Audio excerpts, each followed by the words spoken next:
An elite grandmaster told a maid's daughter to play chess, only intending to mock her. But within minutes, her unexpected genius stunned the entire room. They thought it would be a joke. A grandmaster, the pride of an elite chess club, turned to a maid's daughter hiding in the shadows and said, "Come now, child. Do you even know how to play?" The crowd laughed. It was supposed to be a spectacle, a lesson in superiority wrapped in polished arrogance. But what unfolded inside that room would silence 50 wealthy men and leave even the grandmaster himself trembling. It wasn't just a chess game. It was a confrontation between power and humility, pride and quiet genius. And what started as a cruel attempt to humiliate a little girl ended as one of the most unforgettable battles ever witnessed on 64 Squares. This is the story of how a child no one was meant to notice rewrote all the rules. Just before we dive in, let us know in the comments where you're watching from today. We love seeing how far these stories reach. And make sure you're subscribed so you don't miss tomorrow's special video. Now let's jump back in. Enjoy the story. The little girl in the corner was a secret hidden in plain sight. Her mother was paid to be invisible, to quietly clean the messes of the wealthy. But tonight, her daughter was about to make a mess no one could ever clean up. The St. James Chess Society was not a place for children. It was a sanctuary of old money and older traditions, a place where whispers were as heavy as the velvet curtains that draped the tall, arched windows. The air itself seemed expensive, thick with the scent of aged leather from the Chesterfield sofas, fine cigar smoke, and the faint, sweet aroma of brandy. Crystal chandeliers, heavy with a century of light, dripped brilliance onto the polished marble floors. The only sounds were the soft click of ivory on wood, the gentle swirl of wine in a glass, and the low, confident hum of men discussing fortunes won and strategies planned. Susan Peterson moved through this world like a ghost. For 5 years, she had polished the ornate tables, emptied the heavy crystal ashtrays, and straightened the velvet ropes, her presence acknowledged only when something was needed. She was part of the room's fine furnishings, silent and efficient. Her work was a steady rhythm, a familiar dance of servitude that paid the bills and kept a small, clean apartment for herself and her daughter. Tonight, however, her rhythm was off. Her daughter, 10-year-old Clara, was with her. A sudden fever that morning had closed the school, and Susan couldn't afford to miss a shift, especially not on exhibition night. So Clara sat tucked away in a small alcove near the grand fireplace, a place Susan hoped was deep enough in shadow to keep her unseen. With her pale blonde hair catching the firelight and a large, worn book open on her lap, she looked like a small, forgotten doll. The book was not a children's story. It was a thick, leather-bound volume with faded gold lettering on the spine. Principles of Strategy, by a general whose name had been worn away by time. Susan watched her daughter from across the room, a familiar ache of love and worry in her chest. Clara was a quiet child, observant and thoughtful beyond her years. She had her great-grandfather's eyes, a calm, steady blue that seemed to see everything. Susan often felt that Clara understood the world in a way she never would. She just prayed that this world, this opulent, judgmental world of the St. James Chess Society, would not notice her long enough to wound her. But tonight, the club was buzzing with a different kind of energy. It was the annual charity exhibition, and their celebrity in residence, Grandmaster Julian Croft, was holding court. Croft was a man carved from arrogance. He was tall and impeccably dressed in a tailored suit that probably cost more than Susan's car. He moved with a practiced grace, his smile a sharp, polished thing he used like a weapon. He was a brilliant chess player, a genuine grandmaster, and he never let anyone forget it. The amateur mind sees only the next move. Croft was saying to a rapt audience of club members, his voice resonating through the room. But the master sees the entire symphony. He hears the music of the pieces long before the first note is played. He picked up a white queen, holding it up to the light. Chess is about intellect, but more than that, it is about breeding. It is about a certain quality of mind that, frankly, one is either born with or not. His gaze swept the room, a king surveying his court. The members, men in their 60s and 70s who had built empires of finance and industry, nodded in solemn agreement. They saw themselves in his words. They believed their success, their very presence in this room, was proof of their superior breeding. They treated chess not as a game, but as a confirmation of their own innate brilliance. They would boast about the rare sets they owned, the famous players they'd once shaken hands with, and the expensive tutors they hired for their grandchildren, who mostly hated the game. Susan continued her work, her movements small and quiet. She heard a member tell another, "Be careful with that set, Abernathy. It's a 19th century Staunton. A single piece is worth a fortune." Mr. Abernathy, a kinder-looking man with spectacles perched on his nose, simply nodded, his eyes on the game, not its price tag. Susan remembered teaching Clara how to play on a cheap plastic set from a thrift store. The pieces were light and hollow, and the board was a flimsy piece of cardboard that had started to peel at the corners. Her grandfather, General Peterson, had taught her the game on an even older, hand-carved wooden set that smelled of pipe tobacco and old battles. "The board is a battlefield, Susie," he used to say. "It doesn't care if your soldiers are made of gold or wood. It only cares how you lead them." This place, with its talk of value and status, felt like a betrayal of that memory. It had turned his beautiful game into just another way for the rich to feel superior. A sharp, cruel comment from a woman near the bar reached Susan's ears. "Honestly, I don't think the staff should even be allowed to handle the pieces. They're so clumsy. They simply don't understand their value." Susan's hands tightened on her cleaning cloth.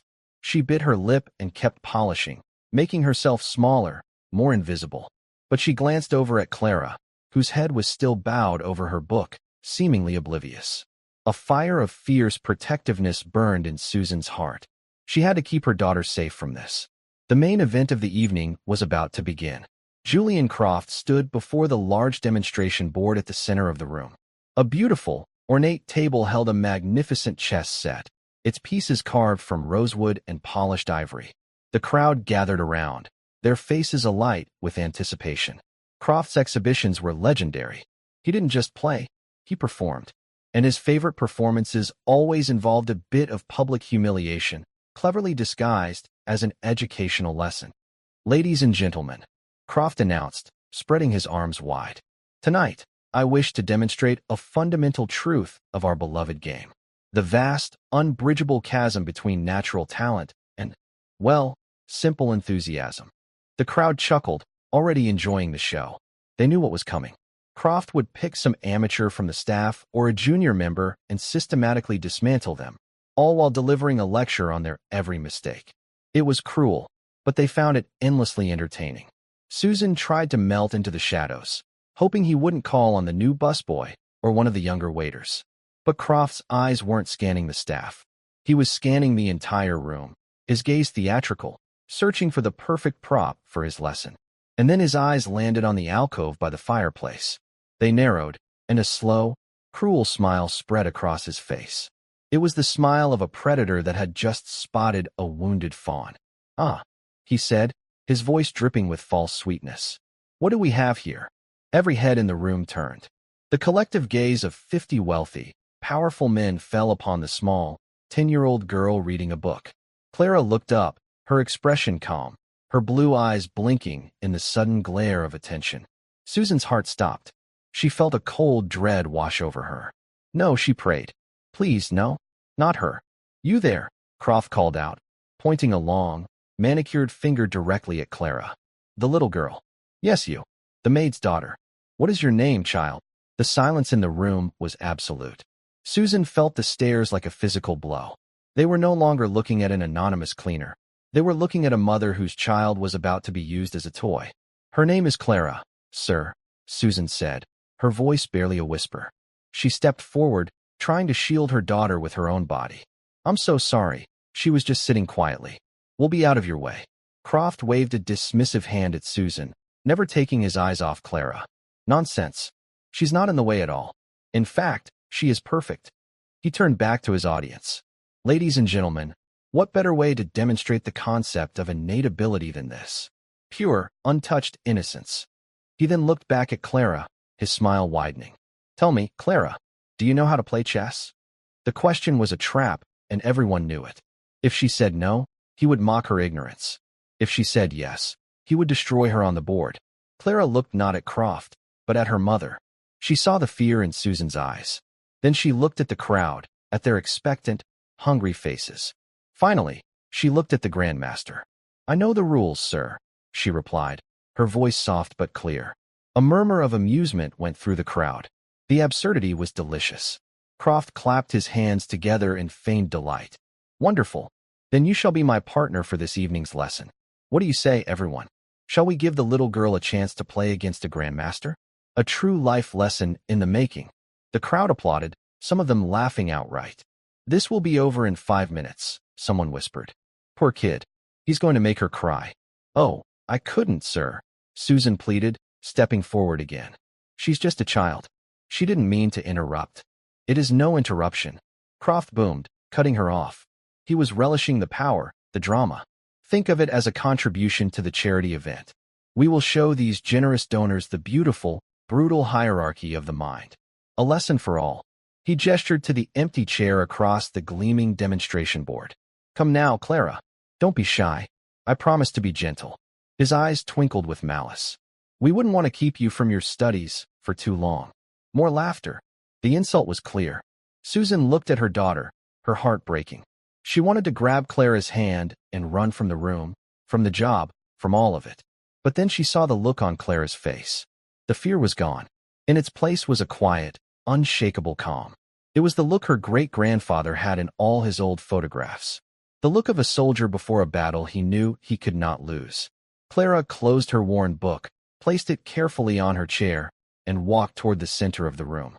She was so small, her simple dress a stark contrast to the opulence surrounding her. She looked tiny as she approached the massive, ornate chess table. "All right, sir," she said, her voice steady. "If you insist." The room fell silent as Clara pulled herself up into the large leather chair. It was so tall her feet dangled a foot above the floor. The expensive, heavy pieces seemed enormous in front of her. They felt cold, alien, nothing like the worn, familiar plastic pieces she played with at home on her great-grandfather's old board. But as she looked across the 64 squares, a sense of peace settled over her. The board was the same. The rules were the same. The battle was the same. And a battle was something she understood very, very well. Julian Croft sat opposite her, a condescending smirk plastered on his face. He leaned toward the audience conspiratorially. "Now then," he began, his voice booming in the quiet room. "Let us begin with a lesson in the fundamentals. An opening, my dear Clara, is the first phase of the game. Do you know what that is?" "It's how you start," she said simply, her hands resting calmly in her lap. "Precisely. Very good." Croft beamed, as if she were a puppy that had just learned a new trick. "Now, I will demonstrate how a master thinks during the opening, compared to, well, someone with a more natural approach." He waved his hand dramatically toward the board. "The principles of chess are developed over a lifetime of study. Positional awareness, tactical vision, prophylaxis, these are not concepts one simply absorbs by osmosis." The crowd nodded, soaking in his supposed wisdom. Several members pulled out their phones, ready to record the quick, brutal lesson they were about to witness. This would be a story to tell for weeks. "Ladies first," Croft said with a magnanimous flourish, indicating that Clara should play as white. He leaned back in his chair, crossing his arms, the picture of relaxed superiority. He was already planning his first few condescending remarks. Clara reached forward with a small, steady hand. She placed her fingers on the pawn in front of her king. She paused for a moment, her blue eyes scanning the board, but not just the board in front of her. In her mind, she saw another board, a worn wooden one sitting on a small table in her great-grandfather's study. She could almost smell the pipe tobacco and hear his deep, rumbling voice. "Control the center, Clara. The center is the hill you must take to win the war." She pushed the pawn forward 2 squares. King's pawn to e4. A classic, the most common opening in all of chess. Croft let out a small, audible chuckle. "Ah, the king's pawn opening," he announced to the room. "The first move every beginner learns. Predictable, but respectable. You see," he said, addressing the spectators as he mirrored her move with his own pawn to e5, "the amateur mind defaults to what is most familiar. There is no subtlety, no deeper plan. It is a simple, linear thought process." Clara ignored him. Her world had shrunk to the 64 squares in front of her. She developed her knight to f3, attacking his pawn.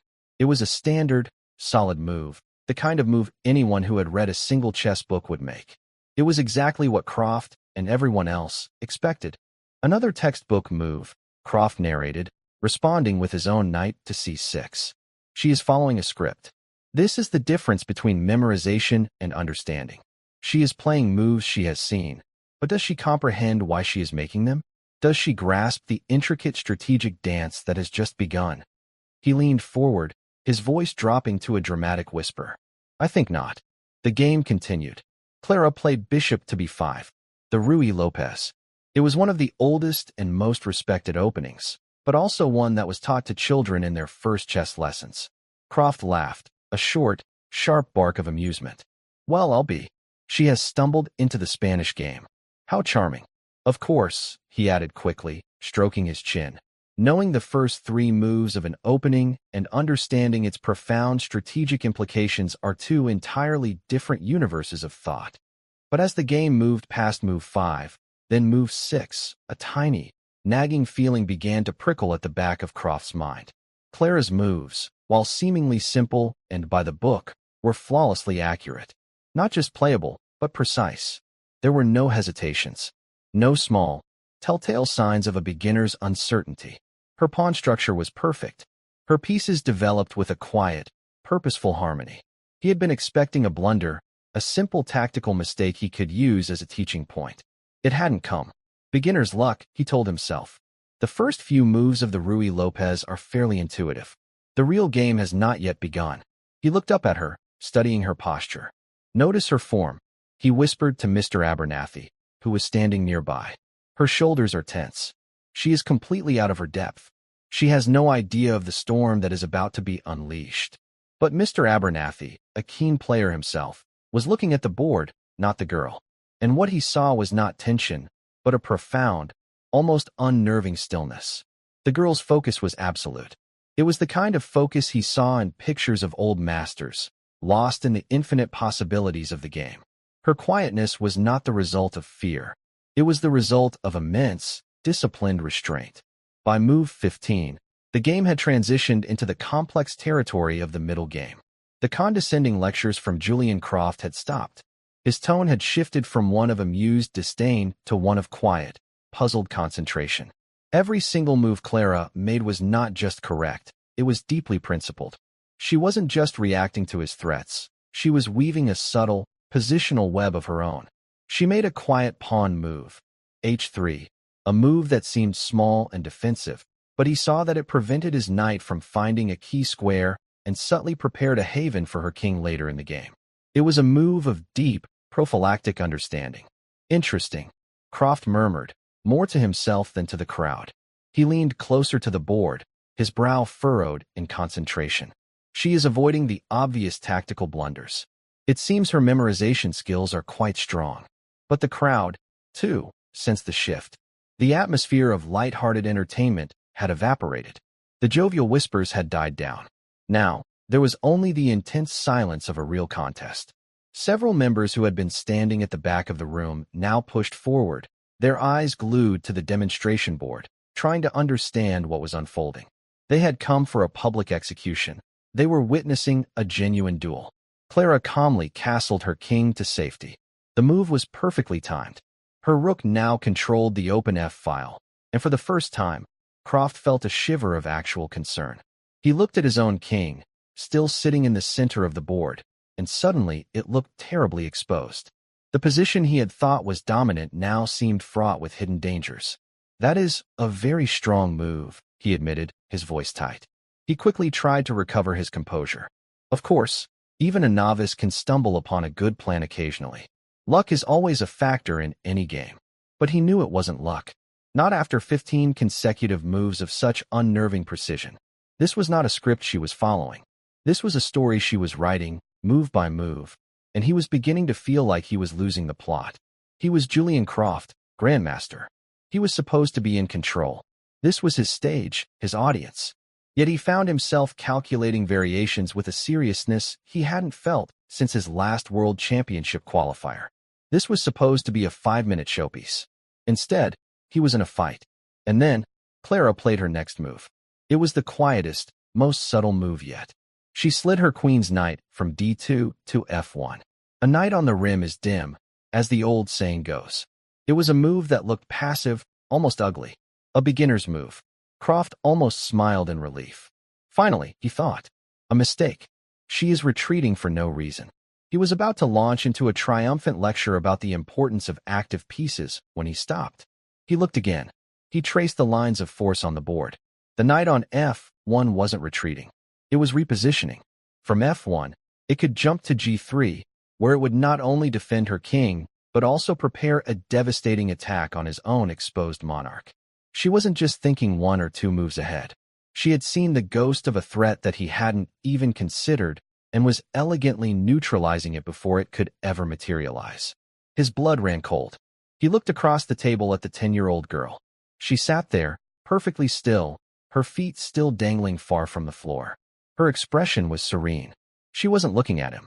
She was looking at the board, at the world she had created, a world he was only now beginning to understand was far more complex and dangerous than he had ever imagined.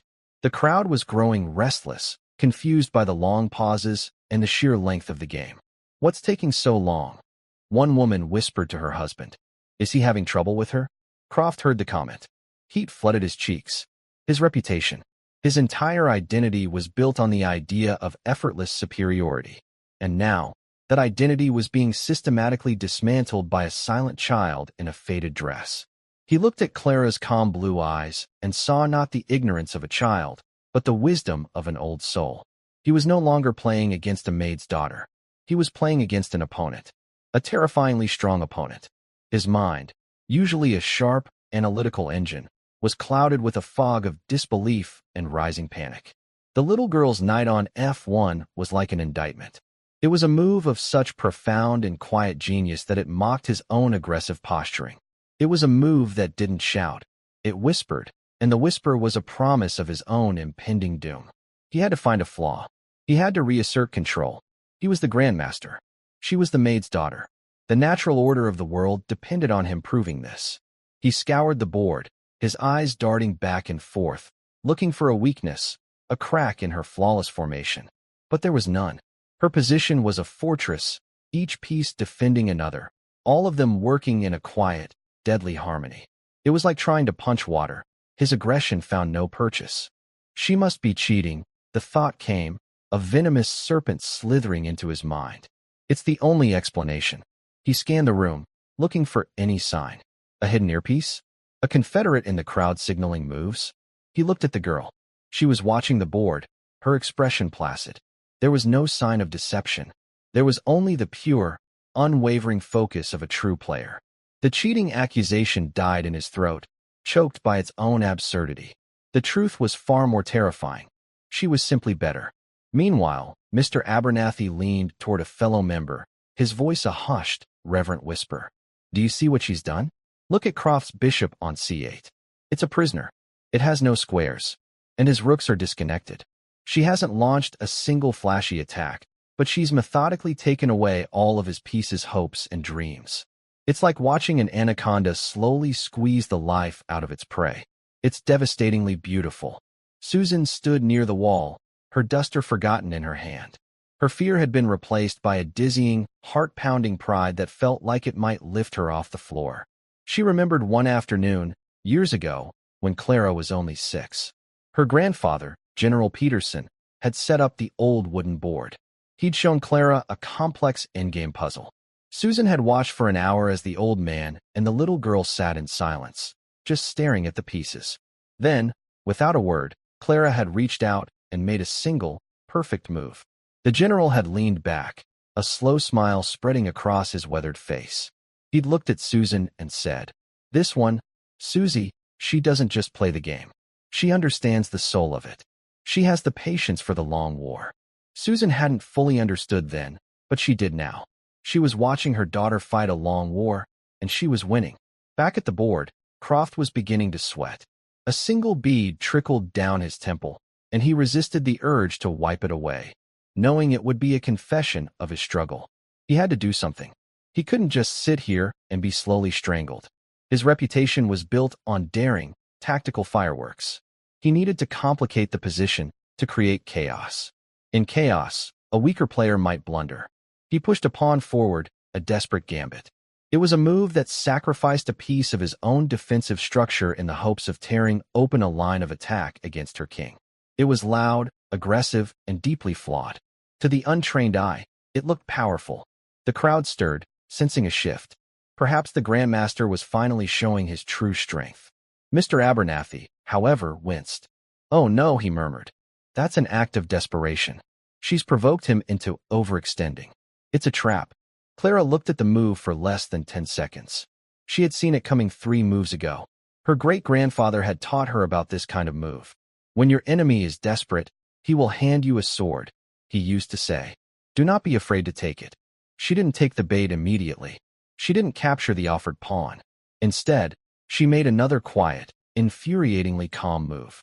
She tucked her king away from G1 to H2. It was a simple sidestep, but it rendered his entire attack toothless before it even began. She was refusing to engage in his chaotic brawl. She was sticking to her plan. The crowd didn't understand the move, but Croft did. It was the ultimate insult. She hadn't just seen his threat, she had dismissed it as irrelevant. She had looked at his desperate, screaming charge and calmly closed the door. The foundation of his confidence, the very core of his identity as a brilliant attacker, shattered. He felt a hot flush of shame. He was being taught a lesson, not in front of a few students, but in a room full of the city's most powerful people. His mind began to unravel. He was no longer thinking about winning. He was thinking about surviving, about not losing in a humiliatingly quick fashion. He looked across the table at his tormentor. Who was she? Where did this impossible knowledge come from? No child could possess this level of positional understanding. It wasn't something you could learn from a book or a computer. It had to be lived. It was the wisdom of a long and storied life, somehow contained in the small frame of a 10-year-old girl. He was forced into a series of defensive moves, each one more passive than the last. He was no longer the aggressor. He was the one reacting. With every move, Clara's pieces gained more space, more power, more control. Her knights found perfect outposts. Her rooks seized the open files. Her queen surveyed the board like a silent, all-powerful monarch, ready to deliver the final blow. The position on the board was now overwhelmingly in her favor. It was no longer a question of if she would win, but how. The members of the St. James Chess Society stood mesmerized. They had forgotten their cigars and their brandy. They were witnessing something that defied all their neatly ordered beliefs about class, intelligence, and breeding. They were witnessing a masterpiece being painted, not by the celebrated artist they had paid to see, but by the janitor's silent daughter. Croft knew he should resign. A player of his stature should recognize a lost position and offer his hand in a show of sportsmanship. But his pride, his raw, wounded ego, would not let him. He would make her play it out to the end. He would force her to deliver the checkmate, hoping against hope that she might, by some miracle, make a mistake. It was a foolish hope. Clara paused, her gaze fixed on the board. The final combination, the beautiful, logical sequence of moves that would end the game, had been visible to her for some time. It was like a constellation of stars in the night sky. Once you saw the pattern, you could never unsee it. She remembered her great-grandfather's voice, a low rumble in her memory. When the time is right, you must strike with decisiveness. No hesitation, no mercy. That is how you honor the game. That is how you honor your opponent. She reached for her queen. The room held its collective breath. This was it, the culmination of the long, silent battle. Croft's heart hammered against his ribs. He saw the threat, a dazzlingly complex sacrifice that would rip his king's defenses to shreds. Surely, she wouldn't see it. It was a combination that would be found in the games of world champions, a sequence so deep and counterintuitive that it bordered on art. Clara lifted her queen. For a moment, she looked up and her eyes met his. There was no triumph in them, no gloating. There was only a calm, quiet pity. And then she looked back at the board. She placed her queen on H6. The move hit the board with the force of a physical blow. It was a sacrifice. She was offering her most powerful piece for what appeared to be nothing in return. A gasp went through the crowd. Had the little girl finally cracked under the pressure? Had she made a catastrophic blunder? Croft stared. His mind, numb with fatigue and dread, struggled to calculate. If he took the queen, His pawn on g5 would be pinned, her rook would swing over to the h-file. His king would be trapped in a cage of his own making. It wasn't a blunder. It was brilliant. It was the most beautiful, most profound move he had ever seen played against him. It was a forced checkmate in 5 moves. He traced the sequence in his mind, his hands trembling slightly. Rook to h8, check. King is forced to g7. Knight to f5, check. King to h7. Rook to h7, checkmate. It was flawless. Unstoppable. A perfect, logical conclusion. Mr. Abernathy let out a low whistle of pure admiration. My God, he whispered to the man next to him. That's the kind of move they write books about. It's immortal. Julian Croft looked at the position. He looked at the sacrificed queen, a symbol of her utter dominance. He looked at his own king, cornered and helpless. He had been so wrong. He had thought chess was about aggression, about intellect, about proving you were better than your opponent. But this little girl had shown him something else entirely. She hadn't tried to crush him. She hadn't gloated. She had simply played the truth of the position. She had created art. He took one last, long look at the board, searing the image into his memory. Then, he slowly, deliberately, reached out and tipped over his own king. The soft click of the ivory piece hitting the wood was the loudest sound the St. James Chess Society had ever heard. I resign, Julian Croft said. His voice was a choked, hollow thing, stripped of all its previous arrogance. The words hung in the stunned, silent air. The great Grandmaster, the club's symbol of intellectual supremacy, had been defeated. Not just defeated, but completely, artistically, and irrevocably outplayed by a 10-year-old child they hadn't even known existed an hour ago. Clara reached her small hand across the board. Good game, she said, her voice the same soft, steady tone it had been all evening. Croft stared at her offered hand. Shaking it felt like the hardest thing he had ever had to do. As his fingers closed around hers, his face burned with a shame so profound it felt like a physical illness. A single, overwhelming question echoed in the ruins of his mind. Who are you? For a long moment, the world seemed to hold its breath. The only sound was the soft, almost imperceptible click of the fallen king on the rosewood board. Then, the silence was broken, not by applause, but by a single, collective exhale, as if 50 men had just witnessed a miracle and were only now remembering how to breathe. The members of the St. James Chess Society stared, their faces a mixture of awe, confusion, and a dawning, uncomfortable shame.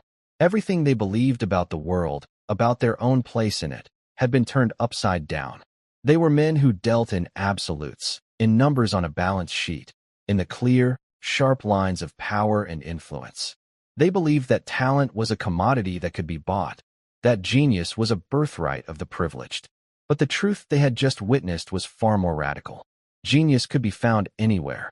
It could be found in a quiet little girl with blonde hair, the daughter of the woman who polished their tables and emptied their ashtrays. Julian Croft remained frozen in his chair, his gaze fixed on his toppled king. The intricate patterns of the game, the beautiful, deadly logic of his defeat, were replaying in his mind on an endless loop. He had been so sure of his own brilliance, so wrapped in the cocoon of his titles and his reputation, that he had become blind. He had looked at Clara and seen a prop, a symbol of the uneducated masses he so despised. He hadn't seen the person. He hadn't seen the mind. And that blindness had been his undoing. The humiliation was a cold, heavy stone in his gut. It wasn't just that he had lost a game of chess. He had lost a part of himself. The arrogant, untouchable Grandmaster Julian Croft had died in that chair, and he didn't know who was left in his place. Susan rushed forward, her heart a frantic drum against her ribs. She knelt beside Clara's chair, her hands hovering, unsure if she should hug her or shield her from the prying eyes of the crowd. "Clara, honey, are you all right?" she whispered, her voice trembling. Clara slid down from the high leather chair, her feet finally touching the marble floor. She looked up at her mother, and for the first time that evening, a small, childlike smile touched her lips. "I'm fine, Mom," she said. It was a good game. The simplicity of the statement was almost comical in its understatement. It was like watching a soldier step away from a monumental, history-altering battle and say, "Well, that was a busy afternoon." It was Mr. Abernathy who finally broke the spell that held the room captive. He was an old man with kind eyes and a genuine love for the game that transcended the snobbery of the club. He stepped forward, his expression one of profound respect. He didn't address the defeated Grandmaster. He didn't address the stunned crowd. He spoke directly to Clara. "Young lady," he said, his voice soft but clear. "I have been a member of this club for 40 years. I have seen some of the greatest players in the world sit at these tables. But I have never, ever seen a game like the one you just played. That was not just skill. That was art."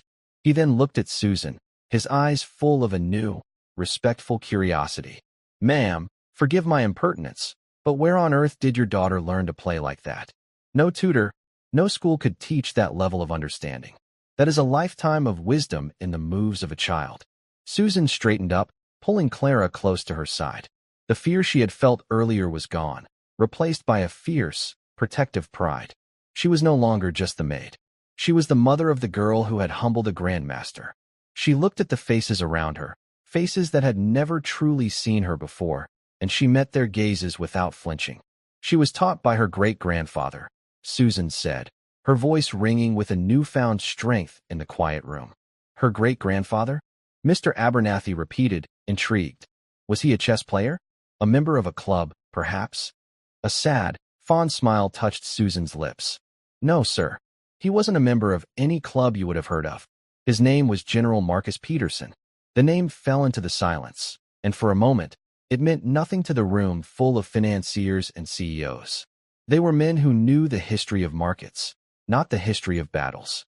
But then, an elderly man at the back of the room, a man who had served in the military in his youth, gasped. "General Marcus Peterson?"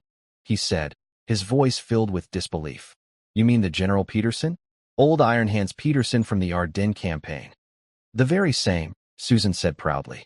A wave of murmurs swept through the room as the name finally registered. General Peterson was a legend, a figure from the history books. He was a strategic genius, a man famous for his unorthodox, brilliant tactics in some of the most difficult battles of the last century. He was known for his calm under fire, his ability to see the entire battlefield at once, and his uncanny knack for turning a seemingly hopeless position into a decisive victory. His strategies were still taught in military academies.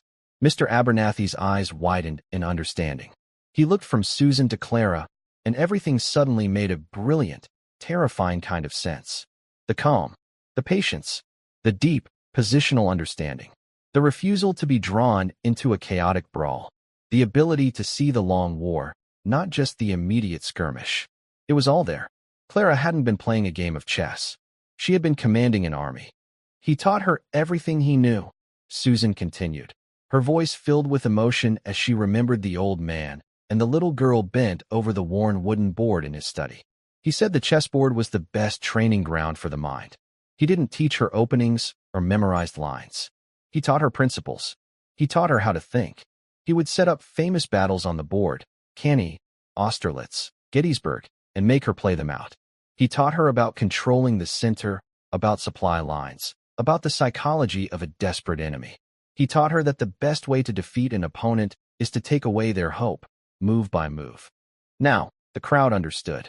They weren't just looking at a prodigy, they were looking at a legacy. They were seeing the mind of a legendary general, reborn in his great-granddaughter. The cheap plastic set at home, the worn book of strategy, it all clicked into place. She had an education far more profound than any expensive tutor could ever provide. She had been taught by history itself. Julian Croft finally looked up from the board. He had heard every word. The revelation was not a comfort. It was the final, crushing blow to his ego. He had been defeated not just by a child, but by the weight of history, by a strategic tradition that ran deeper and truer than his own flashy, tournament-tested skills. He had come armed with a rapier, all flair and speed, only to find himself facing an opponent who wielded the slow, unstoppable force of a glacier. He rose from his chair, his movements stiff and awkward. He walked over to Clara, his face pale, his eyes hollowed out by his defeat. He stood before her, the tall, impeccably dressed man and the small girl in the simple dress. The entire room watched, waiting to see what he would do. Would he lash out? Make excuses? Try to salvage some shred of his pride? But the arrogance had been burned out of him. All that was left was the raw, humbling truth of his own inadequacy. "General Peterson," he said, his voice barely a whisper. I studied his campaigns at university. His book, Principles of Strategy, I've read it a dozen times." He looked at Clara, and for the first time, he truly saw her. He saw the intelligence, the history, the quiet, unshakable strength in her calm blue eyes. He was a genius. And so are you. He then did something that no one in the St. James Chess Society had ever seen him do before. He bowed. It was not a theatrical, sarcastic bow, but a deep, genuine gesture of respect. A bow from a defeated king to a rightful queen. "You have taught me a lesson tonight that I will never forget," he said, his voice thick with emotion. "I thought this game was about being the smartest person in the room. You showed me it's about seeing the truth." "Thank you." Clara simply nodded, accepting his surrender with the quiet dignity of a person who understood victory far better than he did. The spell was finally, truly broken. The members began to talk, their voices a low, humbled buzz. They looked at their expensive chess sets, their crystal glasses of brandy, the opulent room that had always made them feel so important, and for the first time, it all seemed a little hollow. They had been celebrating the price of the game, not its value. They had been worshipping the symbols of intelligence, not intelligence itself. Mr. Abernathy stepped forward again. He smiled warmly at Susan. "Ma'am," he said, "on behalf of the St. James Chess Society, I would like to offer our most sincere and profound apologies for the discourtesy you and your daughter were shown tonight." He then turned to the other members. "I think we have all been given a much-needed lesson in humility. Perhaps it is time we remembered that chess is a game that belongs to everyone, not just those who can afford a membership to this club." He then looked at Clara, a hopeful twinkle in his eye. "Young lady," he said, "we would be honored, deeply honored, if you would consider becoming a member of this club. As our guest, of course, for life." Susan looked at Clara, ready to politely decline. This was not their world. They did not belong here. But Clara looked around the room, at the ornate tables, at the beautiful, handcrafted chess sets that were works of art. She looked at the men, who now watched her not with condescension, but with genuine awe. "Can I still play with my own set at home?" she asked Mr. Abernathy. He chuckled, a warm, grandfatherly sound. "Of course, my dear. You can do anything you want." Clara thought for a moment. Then she nodded. "Okay," she said, "but on one condition." "Anything," Mr. Abernathy said eagerly. "Everyone has to be nice to my mom," she said, looking directly at the woman who had made the cruel comment about the staff earlier. The woman's face flushed a deep, mortified red. Susan's eyes filled with tears. She pulled her daughter into a fierce hug, burying her face in her soft, blonde hair. In that moment, she was prouder than she had ever been in her life. Not because her daughter had won a game of chess, but because in the midst of her incredible, world-shaking victory, her first thought had been to protect her mother. And so, the evening at the St. James Chess Society came to an end. It had started as a night of arrogant spectacle and ended as a lesson in profound humility. The members would talk about it for years to come. The night a Maid's daughter, the great-granddaughter of a legendary general, sat down and quietly rewrote all the rules. As Susan and Clara walked home hand in hand through the quiet city streets, the cool night air felt clean and fresh. Susan looked at her daughter, whose small hand felt so warm and steady in her own. The world had tried to put them in a small, invisible box. But tonight, Clara had shown them that no box was strong enough to contain a mind that had been taught how to win a war. The game was over, but the victory, a quiet, beautiful, and world-changing victory, was just beginning. 6 months later, the St. James Chess Society was a different place. The scent of old leather and expensive brandy still lingered in the air, but it was now mingled with something new. The faint, sweet smell of lemonade and freshly baked cookies. The deep, reverent hush that once dominated the grand room was now frequently punctuated by the bright, clear laughter of children. The old members still sat at the ornate tables, but their conversations were different. Just yesterday, Mr. Abernathy had been seen patiently explaining the concept of a fork to a giggling 7-year-old from a local public school, his face alight with a joy he hadn't felt in years. They spoke less of their stock portfolios and more about the cleverness of a Sicilian defense or the beauty of a well-executed endgame. The soul of the club, once cold and hard as the marble floors, had begun to warm. At the center of this quiet revolution was Clara. She was no longer a secret hidden in an alcove. She was the club's heart. Twice a week, after school, she would arrive, her worn copy of Principles of Strategy tucked under her arm. The members, men who commanded boardrooms and steered global markets, would greet her with a respect and affection that bordered on reverence. They called her their little general. They had established the Clara Peterson Scholarship for Young Strategists, a fund to support children from all backgrounds who showed a passion for the game. The club, once a bastion of exclusivity, was now actively seeking out talent in places it had never bothered to look before. Susan Peterson no longer wore a cleaner's uniform. She was now the director of the youth program, a position the board had created specifically for her. She moved through the room not as a ghost, but as a respected administrator, her voice calm and confident as she organized schedules and spoke with parents. She found a particular satisfaction in reassuring nervous mothers and fathers from working-class neighborhoods, telling them, "Your child belongs here just as much as anyone."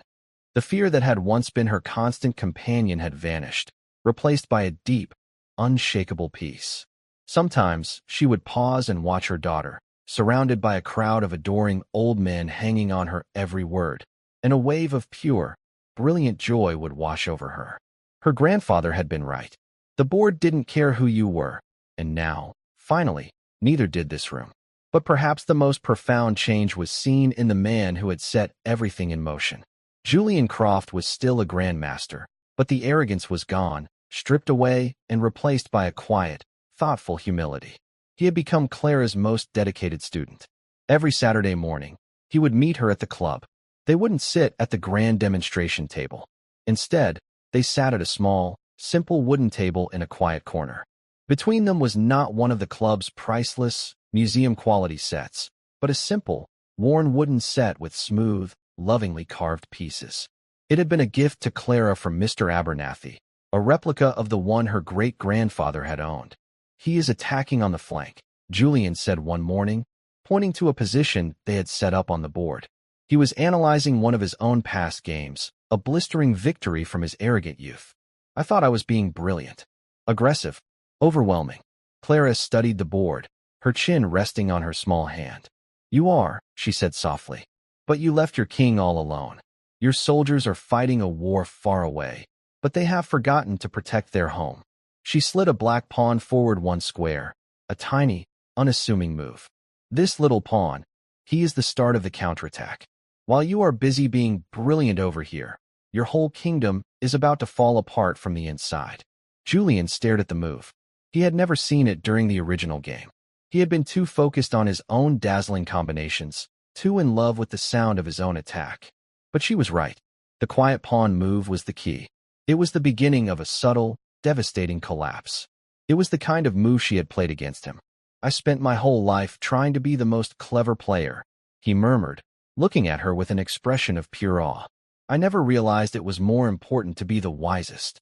"My great-grandfather used to say that a loud attack is for show," Clara said, her blue eyes thoughtful. "A quiet plan is for victory." Julian Croft smiled, a genuine, humble smile that transformed his entire face. "Your great-grandfather was a very smart man." "He was," Clara agreed, a fond look in her eyes. "But he also said that the most important thing he ever learned was from a mistake he made in his first battle." "What was that?" Julian asked, leaning forward, eager for the wisdom. As a young lieutenant, he was so sure of his strategy that he didn't listen to a warning from a local farmer who knew the terrain, Clara explained. He thought he knew better. His unit was ambushed, and he lost good men. He said he learned that day that true intelligence isn't about knowing all the answers. It's about being humble enough to listen to the person who does, no matter who they are. She looked at him directly, her gaze steady. He said you should never, ever underestimate your opponent, especially if she's a little girl. Julian let out a laugh, a real, heartfelt sound that echoed through the quiet room. It was the sound of a man who had lost everything he thought was important, only to find something far more valuable in its place. He looked across the simple wooden board at the 10-year-old girl who had become his greatest teacher. The game between them was no longer about winning or losing. It was about learning. It was about respect. It was about the quiet, beautiful, and endlessly profound journey across 64 squares. And for the first time in his life, Julian Croft understood that this was the only victory that had ever truly mattered. And that's where we'll end the story for now. What did you think of this journey? Have you ever experienced something similar, or discovered hidden meaning in an unexpected place? Share your thoughts in the comments below. I'd love to know what you were doing while listening. Maybe relaxing after work, on a late-night drive, or just winding down. I truly enjoy hearing your own stories. And if you want to make sure we cross paths again, hitting like and subscribing makes a huge difference. There are so many more inspiring journeys waiting to be told. Tell me, where are you watching from today? Remember, the people around us often carry extraordinary gifts we might never expect. Sometimes all it takes is someone believing in them. Until next time, keep your heart open to life's little surprises, and thank you for spending this time with me.